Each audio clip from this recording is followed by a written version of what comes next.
Convido a todos então a fecharem um pouco seus olhos, buscar respirar tranquilamente, para se conectar com este momento presente, conectar o nosso coração com as energias que os bons espíritos dessa casa nos proporcionam, colocar também as nossas boas energias neste ambiente, para que todos possamos usufruir desses sentimentos de paz, de amor, de bondade, que proporcionam a nossa saúde, a nossa recuperação espiritual, nosso equilíbrio, essas energias que provêm da divindade superior, do Criador do Universo, que penetram neste momento em nossos corações, nos trazendo paz, amor, harmonia, e que neste ambiente e nesses sentimentos possamos continuar durante todos os nossos trabalhos de hoje, nessas energias positivas, abrindo as nossas mentes, abrindo os nossos corações para os ensinamentos que aqui ouviremos nessa noite de hoje. Que assim seja. Bom, na noite de hoje nós temos a Maria Natália, que veio de Joinville, Centro Espírita Paz do Senhor, e vai nos falar sobre a autoridade de Jesus. Fique à vontade, Maria Natália. Boa noite, queridos irmãos. Que o amor do Pai, que a paz deste amoroso Mestre Jesus, o nosso modelo e guia e o nosso tema de reflexão na noite de hoje, que Ele esteja conosco, permaneça conosco, hoje e sempre. A autoridade de Jesus.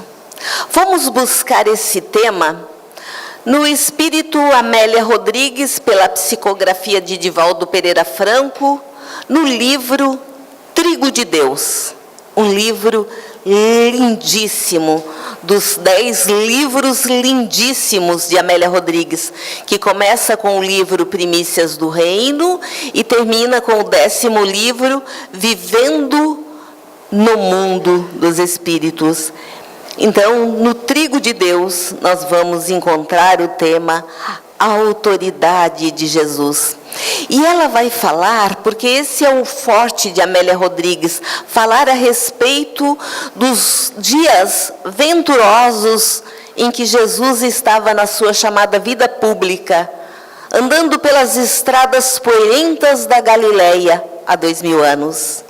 E falando daqueles dias de há 2000 anos, ela vai começar dizendo-nos que aqueles dias eram dias muito semelhantes aos dias atuais. Pronto.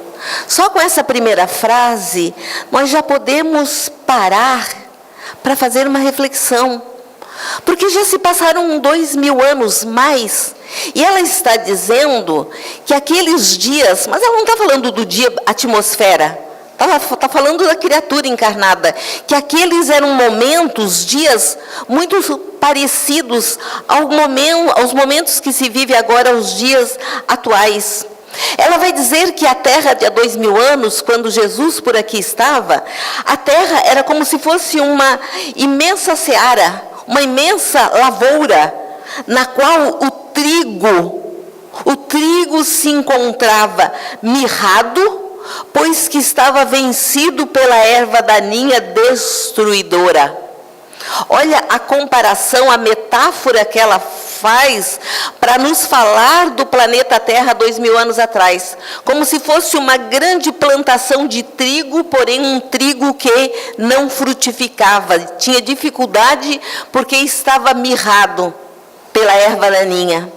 Isso realmente se parece muito com os dias atuais, se parece muito com a atualidade da Terra, onde nós estamos vendo tantas tragédias nos lares, nos locais de trabalho, nos becos escondidos da vida, porque não nos lembramos que de fato nada fica encoberto. Então a autoridade de Jesus está pautada em inúmeras situações que podemos elencar. Começando por essa, né? Ele tinha esta visão do micro e do macro, do ontem, daquele momento em que ele estava ali, e ele sabia de nós para o amanhã. Ele sabia da terra para o amanhã. Então ele falava há 2000 anos do que nós estamos vendo na atualidade. E se ele tivesse podido, ele teria nos dito e nos alertado muito mais. Mas com o pouco que ele nos alertou, e é o Espírito Joana de Ângeles que nos diz que ele nos alertou muito pouco. Tem uma psicofonia de Divaldo Pereira Franco, na noite de Natal, dia 2 anos, em que o Espírito Joana de Ângeles vai nos dizer que o Cristo é grande, justamente não pelo que ele fez na Palestina de há 2000 anos, justamente pelo que ele não fez, porque nós não teríamos compreendido.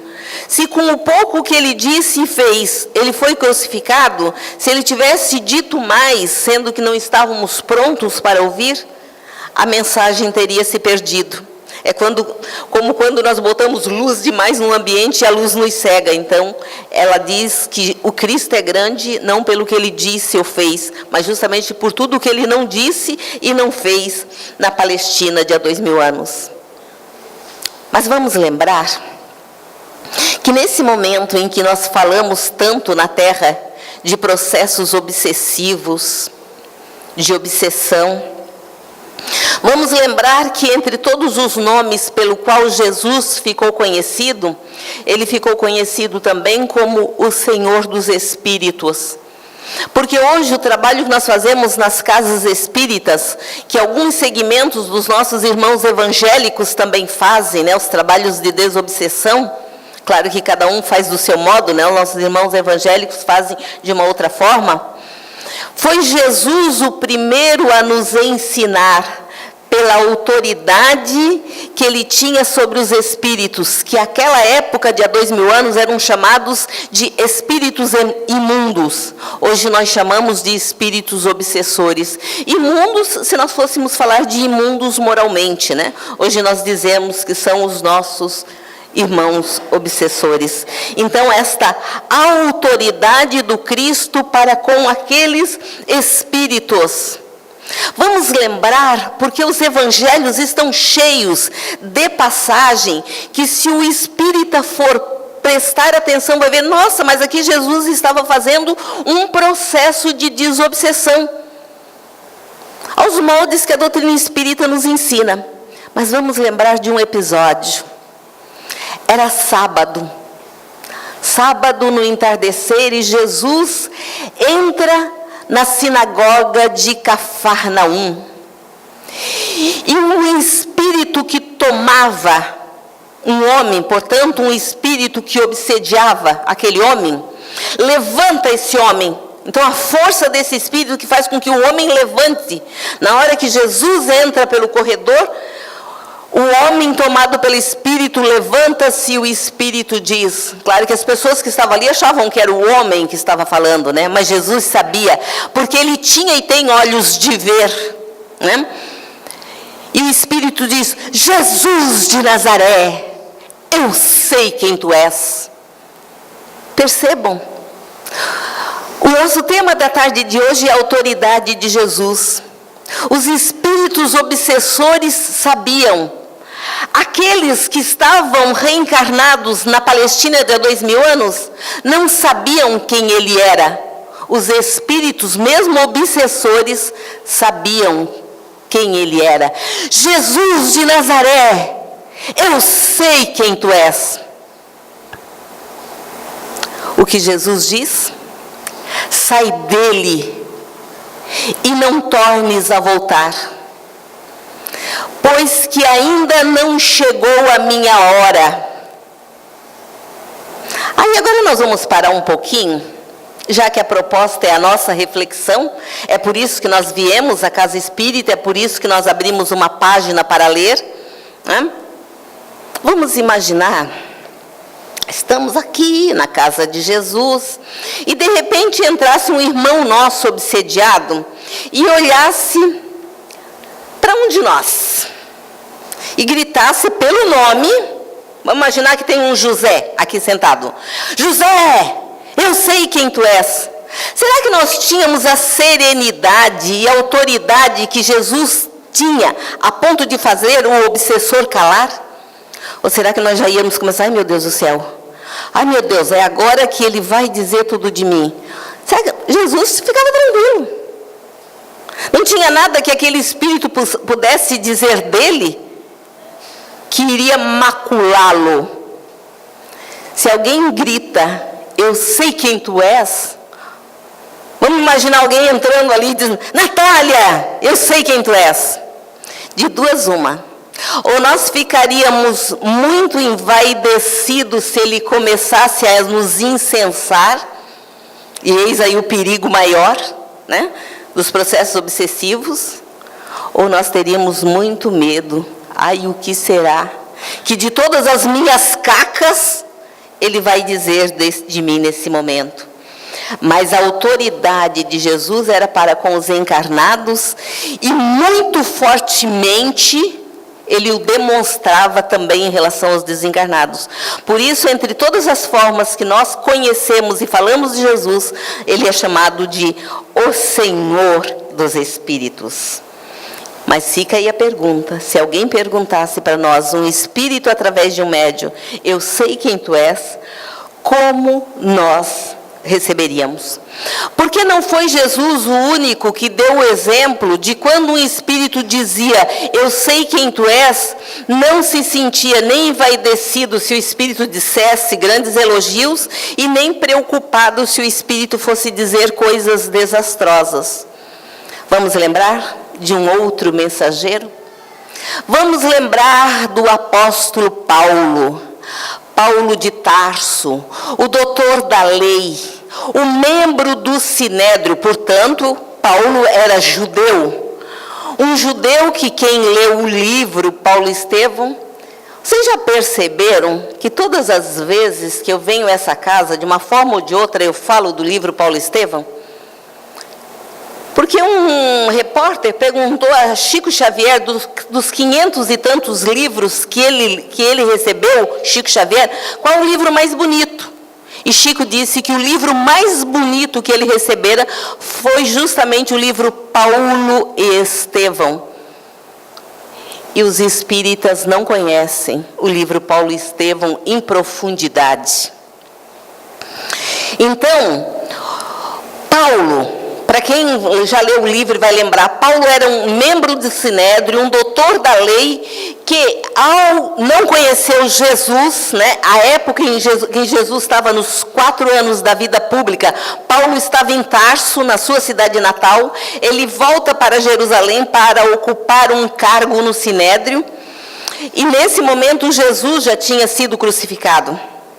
Então Paulo começa a perseguir os cristãos, de tal modo, a perseguição, Paulo matou tantos dos cristãos recém-convertidos por Jesus, que teve um momento na Palestina, e isso está no livro há 2000 anos, que faltavam na Palestina alguns artífices, alguns tipos de profissionais.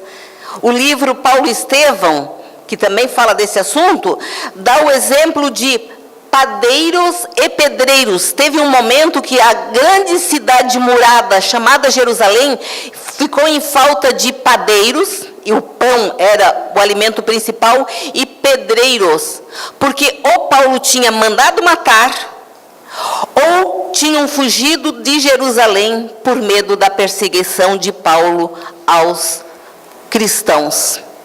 E aí nós vamos lembrar que Paulo vai, então, para a cidade de Damasco, para prender e matar Ananias. E é nessa ida para Damasco, atravessando o deserto, já vendo ao longe as portas de Damasco, as cidades eram muradas e tinham as suas portas, né? É que nesse momento uma grande luz surge no horizonte, e Paulo, momentaneamente cego pelaquela grande claridade, parece nós, né? Por isso que a claridade, até mesmo a claridade espiritual, moral, vai nos chegando aos poucos, para não nos cegar. Paulo, então, momentaneamente cego, cai do cavalo de joelho nas areias escaldantes do deserto. E aí Jesus aparece a ele e diz: Saulo, esse era o nome dele hebreu, né? Saulo, Saulo, por que me persegues? Olha o que é a autoridade moral de Jesus. Paulo nunca tinha visto Jesus e, no entanto, de joelho ele diz: quem és tu, Senhor? Ele que não respeitava as pessoas de hierarquia abaixo da dele, né? Quem lê o livro Paulo Estevão diz assim: realmente a misericórdia do Pai existe. Depois de tudo que o doutor da lei Saulo de Tarso fez, e ele se tornar o grande divulgador da doutrina do Cristo, né? Mas olha a autoridade moral de Jesus, que fez com que aquele homem que se achava o máximo da humanidade, de joelho nas areias escaldantes do deserto, ele olha para aquele que ele não conhecia, que ele perseguia sem conhecer, e diz: quem és tu, Senhor? Eu sou Jesus, aquele a quem tu persegues. E a partir dali, então, ocorre a conversão de Paulo. E Paulo vai sair pelo o mundo conhecido de então, levando a mensagem de Jesus.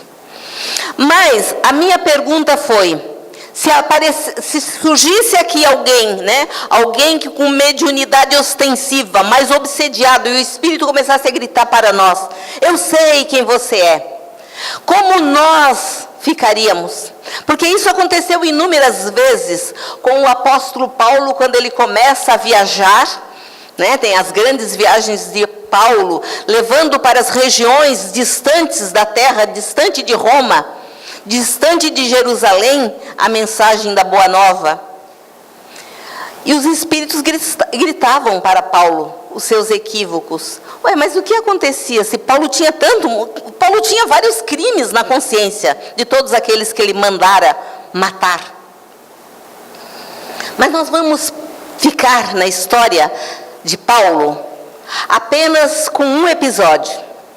Paulo estava na Macedônia, então ele já não estava mais na região do Mediterrâneo. Paulo já estava agora na Macedônia, na Ásia, na cidade de Filipos. Lá, para todo lugar que ele ia, não importava a distância, não importava as dificuldades, ele ia para levar a doutrina de Jesus. E ele chegando naquele lugar, acompanhado de Felipe, na cidade de Filipos, acompanhado de Silas, um dos seus acompanhantes nas viagens apostólicas. Ele então vai numa feira livre, no entardecer, no final da feira. Paulo sobe num caixote de madeira e começa a falar para os habitantes da cidade de Filipe, que nem sabiam que o Messias que eles tanto esperavam já tinha vindo, já tinha sido crucificado, já tinha voltado para o mundo espiritual. E Paulo vem trazer a mensagem de amor e de esperança, que é o Evangelho de Jesus. Porque o Evangelho de Jesus é uma carta de esperança e de amor por todos nós. E Paulo começa a falar, quando de repente, próximo da praça, numa casa, abre-se as portas da frente da casa e de lá de dentro sai uma jovem, visivelmente tomada pelo espírito, visivelmente obsediada. E ela vem para o meio da praça, interrompe a fala de Paulo, gritando assim. Está no livro Paulo Estevão: recebei-o esses homens, e aponta para Paulo e Silas, pois que esses não são homens, em verdade, esses são anjos do Altíssimo. Recebei-os, recebei. E essa mulher grita tanto que ela impede Paulo de falar. Mas ela dizia que eles eram mensageiros de Deus, do Altíssimo. No entanto, ela grita tanto que Paulo não consegue falar. Paulo desce do caixote, não dá mais para falar, e a pregação de Paulo então é interrompida. No segundo dia, no momento em que Paulo começa a sua preleção, a trazer o amor e a esperança de Jesus para aquela população da cidade de Filipos, novamente aquela casa perto da praça, as portas se abrem e sai de novo aquela jovem, gritando para as pessoas na praça: recebei-os! E apontava para Paulo e Silas: recebei-os! Eles não são homens, eles são anjos vindo do Altíssimo. E ela grita, parecendo que estava ajudando, né? E aí Paulo desce do caixote e, mesmo sem falar a ninguém, nem mesmo ao companheiro Silas, ele começa a fazer uma sindicância, uma averiguação sigilosa a respeito de quem era aquela jovem. E ele descobre que ela era uma jovem que tinha mediunidade ostensiva, que era chamado naquele momento de profetismo. Ela tinha uma mediunidade muito ostensiva, e ela fora trabalhar na casa da família que morava ali naquela residência, e a família, ao perceber que ela tinha mediunidade, começou a explorar a mediunidade da jovem para eles ganharem dinheiro, os patrões. E de vítima que ela era no começo, dali a pouco ela virou sócia. Então, naquela casa já tinha até uma sala onde ela recebia as pessoas a preços muito altos para falar de coisas que as pessoas, como hoje, as pessoas vão botar as cartas, vão fazer leitura da mão e por aí vai, né? Isso é assim desde que existe a humanidade, talvez. Então, agora Paulo, munido dessas informações, na terceiro entardecer, ele vai para a praça, sobe no caixote e começa a contar a vida pública de Jesus. E aconteceu de novo, de repente, na parte em que o público estava mais prestando atenção, as portas daquela casa se abrem e vem aquela jovem descabelada, correndo e gritando, né? Recebei-os, recebei-os, pois que esses não são homens, eles são anjos do Altíssimo. Paulo de Tarso desce do caixote onde ele falava, dirige-se não para ela, dirige-se para o Espírito que falava por intermédio daquela jovem e diz: cale-se, sai dela e não tornes nunca mais a voltar. Percebam a autoridade moral de Paulo. E nós estamos falando de um homem extremamente equivocado nas suas ações. Quem vai lá ver quem era Paulo antes de ter encontrado Jesus às portas de Damasco. Mas quando nós dizemos que agora, daqui para frente, eu vou estar com Jesus, eu vou estar com Jesus, né? E aí, o que Paulo faz naquele momento? Ele não só faz o espírito se calar e sair dela, como tem algo que para nós espíritas chama atenção. Ele sustou a mediunidade daquela jovem para todo o resto da encarnação. É isso que ele fez. Ele não apenas calou o espírito e fez com que houvesse o desligamento entre espírito obsessor e a jovem, mas ele cancelou a mediunidade. Olha a autoridade moral. E aí é claro que Silas não entendeu, porque Silas estava um pouco vaidoso com a história de todo entardecer aquela jovem gritar que ele não era um homem, sim um anjo do Altíssimo. E aí Silas, quando eles voltam para a pensão onde eles estavam, Silas assim: eu não entendi o que você fez, Paulo. Afinal de contas, o trabalho dela era também de divulgação, ela não estava nos auxiliando. Olha as nossas vaidades, né? Eu estou na tribuna, eu vou falar, né? Pois é, mas se o espírito entrasse lá e gritasse: Natália, eu sei que tu és, eu era a primeira a me enfiar aqui embaixo da mesa, né? Não era diferente com Silas, ele estava chateado porque a vaidade dele estava sendo incensada. E aí esse capítulo no livro Paulo e Estevão é lindo, porque Paulo vai falar a Silas dos tipos de espíritos que só mais tarde, através dos livros dos médiuns, nós vamos conhecer e saber. Então, por que Paulo descia do caixote quando aquela jovem obsediada o impedia de falar, e Paulo não se agastava, não ficava com medo que o espírito dissesse das suas mazelas? Sabe por quê? Porque diferente de nós que temos um jeito no social e outro na intimidade, Paulo, onde chegava, ele fazia logo um inventário das suas mazelas. Ele dizia para as pessoas que só pela misericórdia do Cristo, pela autoridade do Cristo, que ele, Paulo, estava ali falando do Evangelho. E aí ele contava para as pessoas de todos aqueles cristãos que ele mandara matar, de tudo aquilo que ele havia feito. Então não tinha como um espírito chegar a obsediá-lo, chegar a dizer: Paulo, eu sei quem tu és, e Paulo ficar envergonhado. Ele já sabia, primeiro ele já sabia quem ele era, e segundo, ele chegava contando primeiro das suas mazelas morais e espirituais. Então, se fosse conosco, haveria duas possibilidades. Ou nós ficaríamos muito vaidosos com a possibilidade de nosso ego ser insensado, ou ficaríamos com muito medo de ter os nossos segredos escusos revelados. Amélia Rodrigues, nesse livro, Trigo de Deus, de onde tiramos o tema Autoridade de Jesus, ela vai nos falar de Jesus com a sua atitude de terapeuta amoroso, mesmo naqueles momentos onde a sua fala era uma fala muito forte, como no momento, por exemplo, em que ele expulsara os vendilhões do templo, né? Dependendo da autoria, da origem da Bíblia que a gente vai ler, vai ser dito aí que Jesus expulsou a chicote. Nós, espíritas, não conseguimos imaginar Jesus brandando um chicote contra o corpo de quem quer que seja. É claro que aí precisa de um entendimento para nós, que só essa história de chicote daria, claro, uma outra exposição, porque não é um chicote, algo material e físico, é algo do campo da moral. Então, da mesma forma que Jesus tinha para conosco e tem para conosco essa atitude de terapeuta amoroso, independente do tamanho dos nossos equívocos, das nossas quedas, das nossas falhas, que o convite para esse entardecer deste sábado de maio seja também para que nós sejamos o Jesus, o Messias do outro. Mas qual outro? Quem é esse outro? Aquele que a vida trouxer até nós. Não é ter uma atitude dúbia em relação aos equívocos do nosso próximo, não. Isso tem que ser muito claro, mas que nós não saiamos dali falando, analisando de uma forma descaridosa, que nós façamos como Jesus nos ensinou, com o outro, da forma como gostaríamos que fizessem conosco.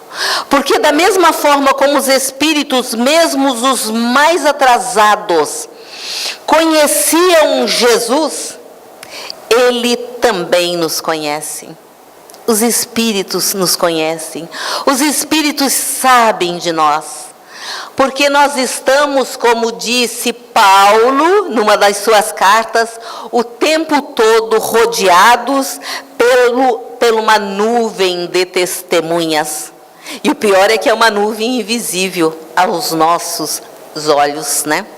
Então essa autoridade de Jesus, ela é pautada no campo da moral e da amorosidade. Mas aí, para nós, como desenvolver essa autoridade do campo da moral e da amorosidade? Vamos no Evangelho de Marcos, um pedacinho bem pequeno do Evangelho de Marcos, no capítulo 21, é apenas o versículo 32 a 34. Marcos, o mais jovem dos evangelistas, vai nos dizer assim: chegado ao fim da tarde, quando o sol se pôs, trouxeram-lhe todos os que estavam mal e endemoniados. Endemoniados, já falamos, né? Obsediados. Toda a cidade reuniu-se junto à porta da casa de Simão Pedro. E Jesus curou muitos dos que estavam mal, acometidos de diversas doenças, e expulsou muitos daimones, que depois deu origem à palavra demônios, né? Aos obsessores.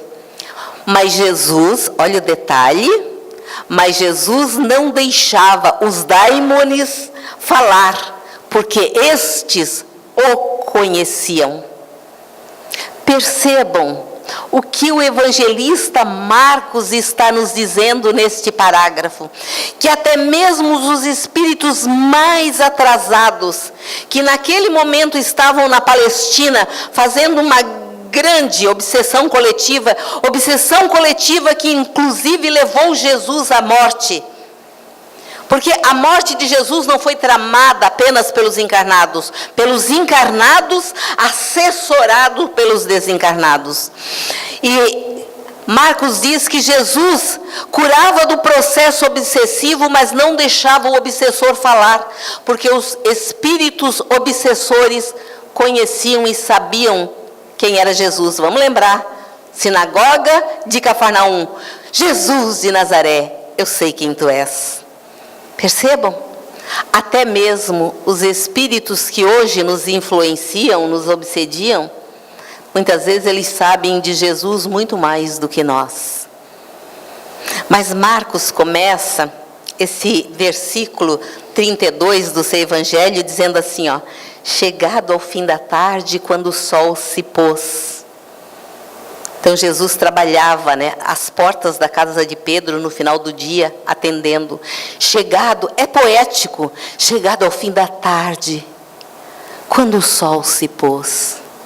Se trouxermos para nós na atualidade, quantas vezes, metaforicamente, o sol se põe nas nossas vidas?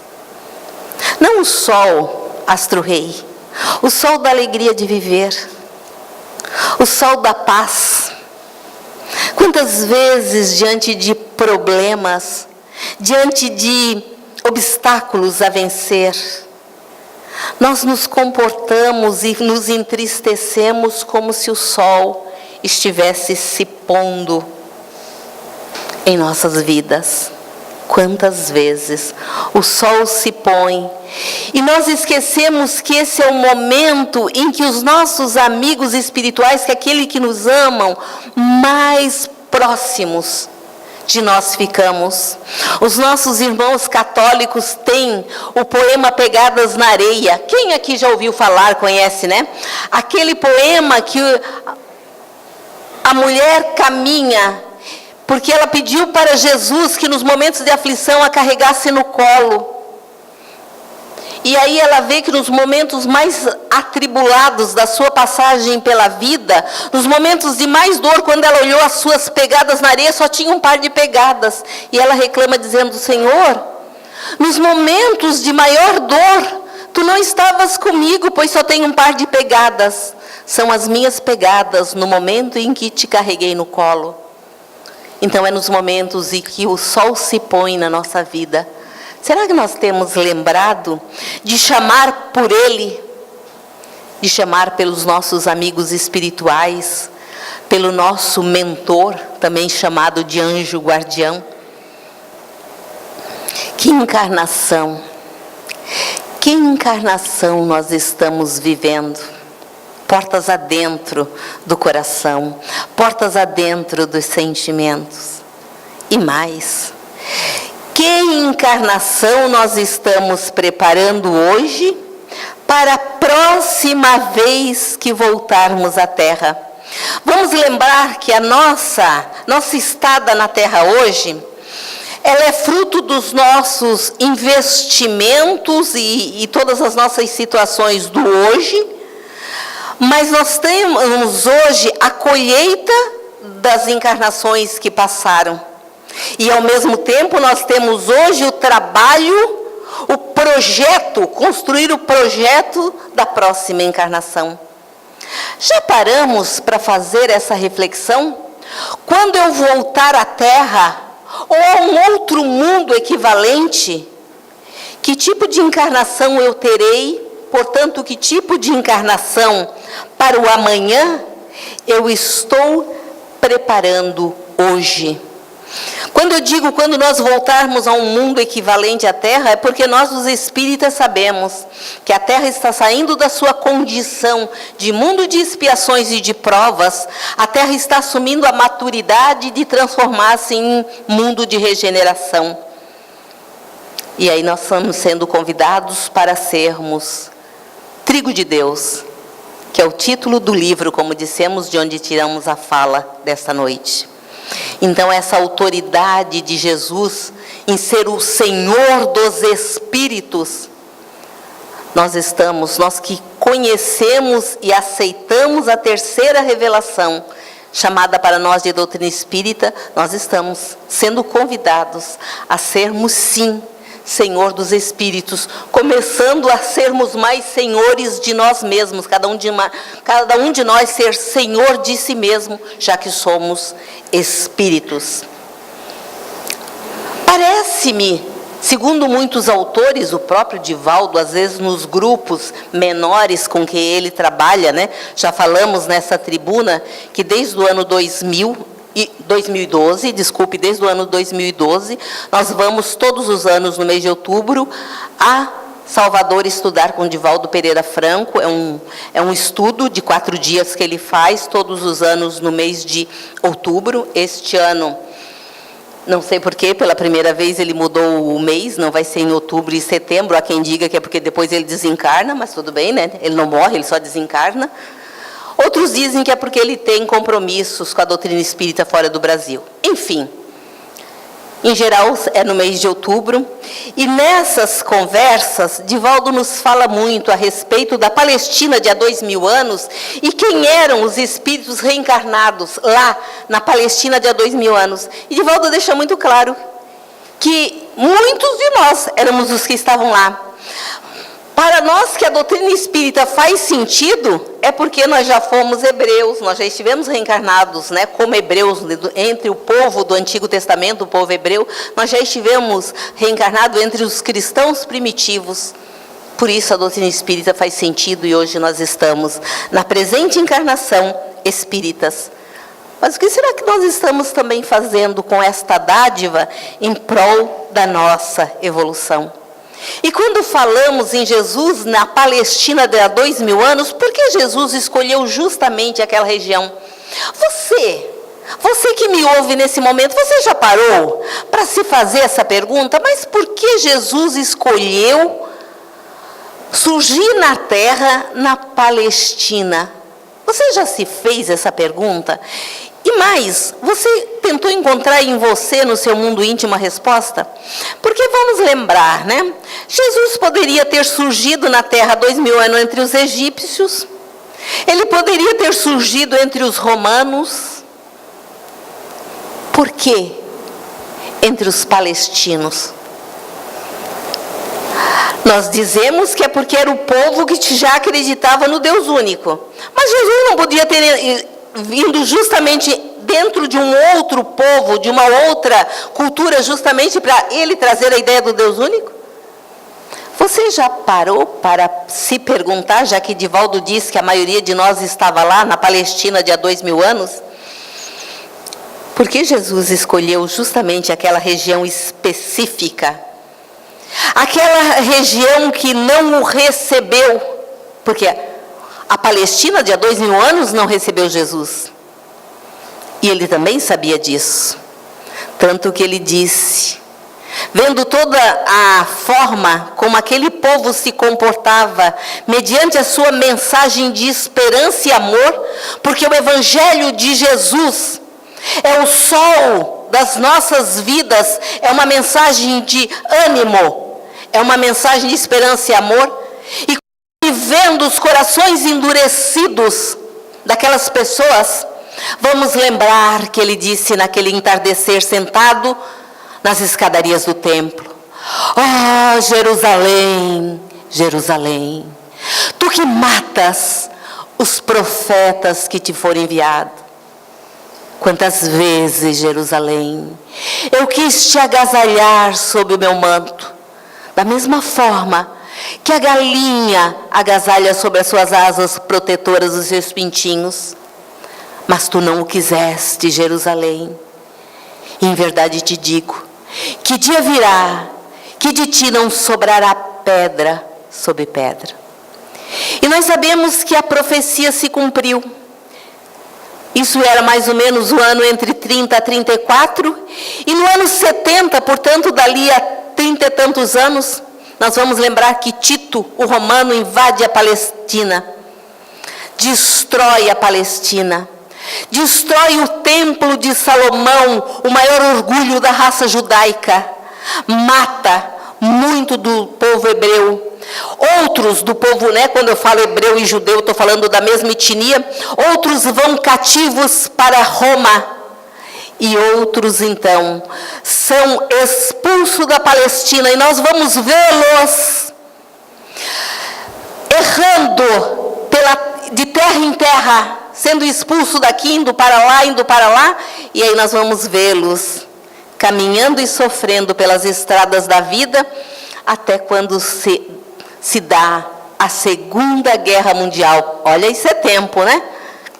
Do ano 70 da nossa era até 1940 e tantos, quando explodiu a guerra, olha quanto tempo esse povo que Jesus disse, dia chegará aqui de ti, ó Jerusalém, não sobrará pedra sobre pedra. Então, só quando se deu a Segunda Guerra Mundial e todos aqueles que não sofreram o holocausto das câmeras de gás, é que finalmente foram libertados e liberados para voltar à sua Jerusalém, que, é claro, já estava ocupada. E aí nós vemos a guerra, desde a Segunda Guerra Mundial, essa outra guerra que existe entre árabes e judeus na Palestina, que eles não preservaram há 2000 anos.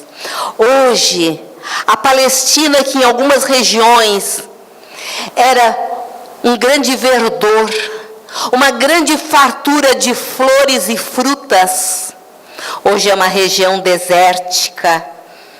E isso também tem a ver com os corações das criaturas que lá estavam há 2000 anos, e que Divaldo costuma dizer que é muitos de nós, os que hoje estamos espíritas.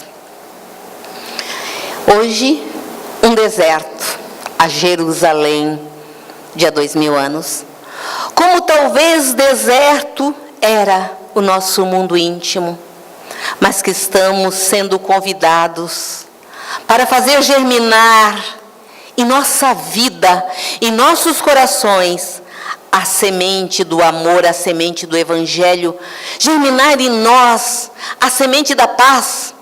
Já paramos para pensar por que foi um espírita que instituiu na terra inteira o movimento, como é que se chama? Você e a paz. É porque provavelmente nós temos muito débitos com a humanidade quando o assunto é a paz, a pacificação íntima. Porque, como diz a estrofe do hino, você e a paz no mundo começa, a paz que eu quero no mundo começa em mim. Então, para que um dia nós tenhamos a autoridade de Jesus, e teremos, porque Ele disse, sois deuses, no futuro fareis tudo o que faço agora e muito mais. Então Ele nos disse que nós também temos o DNA divino, que um dia nós vamos fazer todas as curas, todas as ressuscitações daqueles que não estavam mortos, mas iriam fatalmente morrer porque estavam tomados pelo sono da catalepsia. Jesus não trouxe à vida aquele que o corpo já tinha morrido. Não é assim. Nós, os espíritas, sabemos. Eram aqueles que fatalmente iriam morrer porque naquela época não se conhecia ainda a doença chamada catalepsia, que só na Londres, na Inglaterra, séculos depois é que faz ser descoberta a causa da catalepsia. A bebida que era alimento entre o povo hebreu e os povos antigos era a cerveja e o vinho. E eles tomavam cerveja e vinho em copos e canecas de estanho. E só muito tempo depois, na Inglaterra, por ser uma ilha, então as pessoas eram enterradas e logo depois desenterradas para levar para um monturo comum, para desocupar, porque não pode usar uma ilha para fazer um cemitério atrás do outro. Vamos lembrar que na Idade Média as pessoas morriam muito jovens, as crianças, os recém-nascidos morriam com muita facilidade. E eles começaram a perceber que quando eles iam abrir o túmulo, muitas vezes o falecido, o defunto que estava lá dentro, estava todo rasgado, a roupa, estava virado ao contrário, virado de bruço, e eles começaram a se dar conta que acontecia alguma coisa em que as pessoas eram enterradas, acreditando que estava morta e não. Não estava. Isso para nós fazer um link com todos aqueles que Jesus ressuscitou, né? E aí eles descobriram que a questão era os copos e canecas de estanho em contato com a levedura do vinho e da cerveja.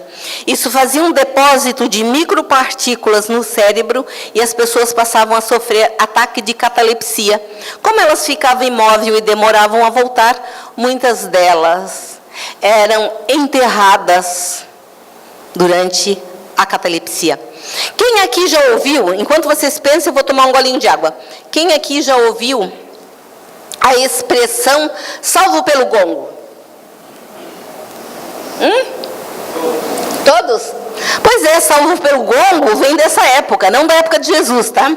Na época, já na Idade Média, quando na Inglaterra se descobriu que eles estavam enterrando pessoas vivas. Então, o que eles fizeram? Criaram um sistema de um orifício no túmulo e amarravam um cordão forte no pé, no calcanhar do defunto, e isso saía para fora do túmulo e ficava num sino leve, né? E ficavam, e aí veio também uma nova profissão, a profissão de coveiro ficar de plantão no cemitério. E aí, se o defunto acordasse, naturalmente ele ia se mexer por conta da falta de ar, né? E o sino tocaria e ele seria salvo pelo gongo. Vem daí, então. Então, vamos lembrar que Jesus, à sua época, salvou muitos de serem enterrados quando só estavam sob efeito de uma crise, de um ataque de catalepsia. Então, olha quanta coisa Jesus fez, nos ensinou e disse que não diria e não faria mais porque nós não conseguiríamos compreender naquela hora. Mas Ele deixou claro que viria o Consolador. Ele nos prometera na última ceia que Ele pediria ao Pai para enviar um outro Consolador que viria para nos ensinar todas as coisas, nos relembrar aquilo que nós estivéssemos esquecidos e que o Consolador habitaria conosco, ficaria com cada um de nós. Mas o tempo vai passando e nós continuemos, muitas vezes com nossos corações desérticos, muitas vezes ainda, naquela premissa de Jesus, do ó Jerusalém, Jerusalém.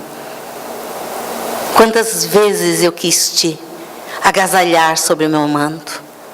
Os nossos amigos espirituais estão aí, a convite de Jesus, a nos intuir, a nos animar, a tentar nos proteger e nos agasalhar sobre o manto da fé.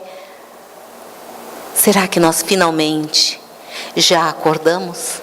Será que nós finalmente já começamos a desenvolver em nós uma autoridade semelhante àquela que Jesus viera nos ensinar, exemplificando? Fica para nossas reflexões. Uma boa noite, queridos irmãos, e muita paz. Nós agradecemos a Maria Natália pela exposição de hoje, que nos faz refletir bastante, especialmente sobre esse tema, né? A autoridade do nosso Mestre Jesus. Muito obrigado. Desejamos um bom retorno, Senhor.